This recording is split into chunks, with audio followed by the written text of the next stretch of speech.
नमस्कार मित्रों, दस्तक साहित्य संसार के प्रतिष्ठित मंच पर आप सभी साहित्य अनुरागियों का हम हृदय से स्वागत करते हैं। मित्रों, आपके समक्ष हम प्रतिदिन युवा और वरिष्ठ साहित्यकारों को उनकी साहित्यिक यात्रा के साथ लाते ही रहते हैं। इसी क्रम में आज हमारे साथ हैं नई दिल्ली रहवासी गज़लकार, कवि, संपादक, शायर इरफान राही जी। इरफान राही का जन्म 3 जनवरी सन 1982 को ग्राम सैदपुर, जिला बुलंदशहर, उत्तर प्रदेश में हुआ। इन्होंने कला स्नातक एवं उर्दू भाषा में डिप्लोमा की शिक्षा प्राप्त की है। विभिन्न राज्यों में इरफान राही ने कवि सम्मेलनों, शायरों में सफलतापूर्वक भाग लिया है। मंजिल की ओर तथा उरूज, जिसमें 60 सैफी कलमकारों का काव्य संग्रह है। विभिन्न राष्ट्रीय पत्र पत्रिकाओं में इनकी कविता, लेख, कहानी, गीत, गजल आदि प्रकाशित हैं। इनका नाम लिम्का वर्ल्ड रिकॉर्ड में भी शामिल है। इरफान राही न्यू ऑब्जर्वर हिंदी तथा कुतुब मेल उर्दू दैनिक पत्र के संपादक तथा दिल्ली संवाद सैफी पोस्ट पत्रों के उपसंपादक हैं। यह जमीयत ए उलमा ए हिंद के सह सचिव हैं तथा रशीद सैदपुरी मेमोरियल ट्रस्ट, सैफी जागृति मिशन, हिंदू मुस्लिम अमन एकता कमेटी का संचालन भी करते हैं। इन्हें अनेक पुरस्कार और सम्मान मिले हैं, जिसमें प्रमुख है दिल्ली अल्पसंख्यक आयोग द्वारा राजकीय सम्मान, राष्ट्रीय युवा कवि सम्मान, राष्ट्र किंकर द्वारा गुरु तेग बहादुर सम्मान, अंतर्राष्ट्रीय मैत्री प्रतिभा सम्मान तथा साधेर लुधियानवी सम्मान आदि। तो आइए आज दस्तक साहित्य संसार के मंच से हम सुनते हैं युवा गज़लकार इरफान राही जी के चंद गज़लें और शेर।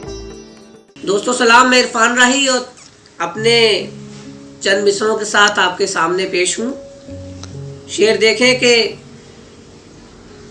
मेरी अब शिकायत शुरू हो गई है, मेरी अब शिकायत शुरू हो गई है, किसी की बगावत शुरू हो गई है, किसी की बगावत शुरू हो गई है।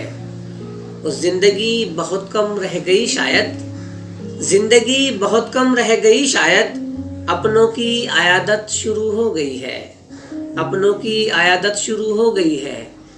और एक शेर और देखें कि वो हमसे खफा हो गए जरा सी बात पर, वो हमसे खफा हो गए जरा सी बात पर, लो हम बेवफा हो गए जरा सी बात पर, लो हम बेवफा हो गए जरा सी बात पर। और एक मिसरा और देखें कि मिलने भी अब तो सिर्फ मकसदों के हैं, मिलने भी अब तो सिर्फ मकसदों के हैं, आपके दीदार बड़ी मुद्दतों के हैं, आपके दीदार बड़ी मुद्दतों के हैं। और फकत चीन की दीवार होती तो तोड़ देते, फकत चीन की दीवार होती तो तोड़ देते, शायद ये फासले कई सरहदों के हैं, शायद ये फासले कई सरहदों के हैं। बहुत बहुत शुक्रिया।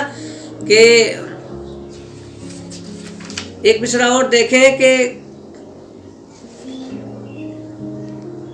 उन्हें आज लाजवाब करना है, अपनी वफा का हिसाब करना है।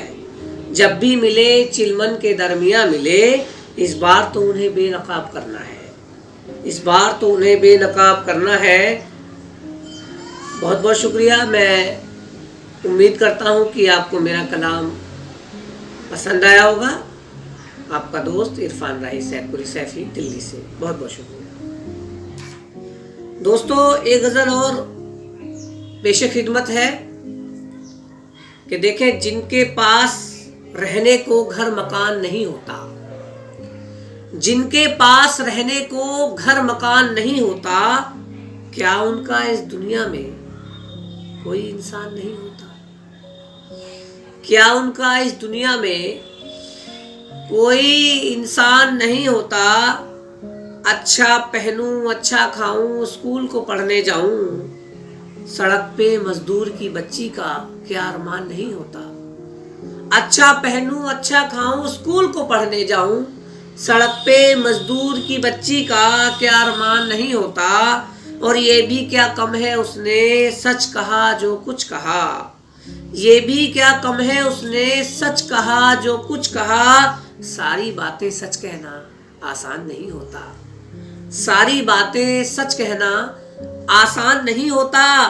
और गलियां चुप है पत्थर सुर्ख, दरख्त वहां के अश्क बार, गलियां चुप है पत्थर सुर्ख, दरख्त वहां के अश्क बार।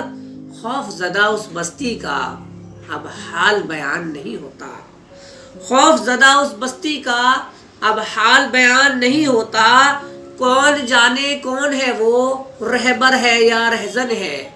तवज्जो चाहूँगा इस शेर पर कि कौन जाने कौन है वो, रहबर है या रहजन है। सफ़ेद लिबास में हर कोई पुरुष महान नहीं होता। सफ़ेद लिबास में हर कोई पुरुष महान नहीं होता। और मक्ता हाजिर है, पेश खिदमत है कि इंसानों में रहकर जो हैवानों सा काम करे, इंसानों में रहकर जो हैवानों सा काम करे, राही वो शख्स कभी इंसान नहीं होता। राही वो शख्स कभी इंसान नहीं होता। और अच्छा पहनूं अच्छा खाऊं, स्कूल को पढ़ने जाऊं, सड़क पे मजदूर की बच्ची का क्या अरमान नहीं होता। बहुत बहुत शुक्रिया।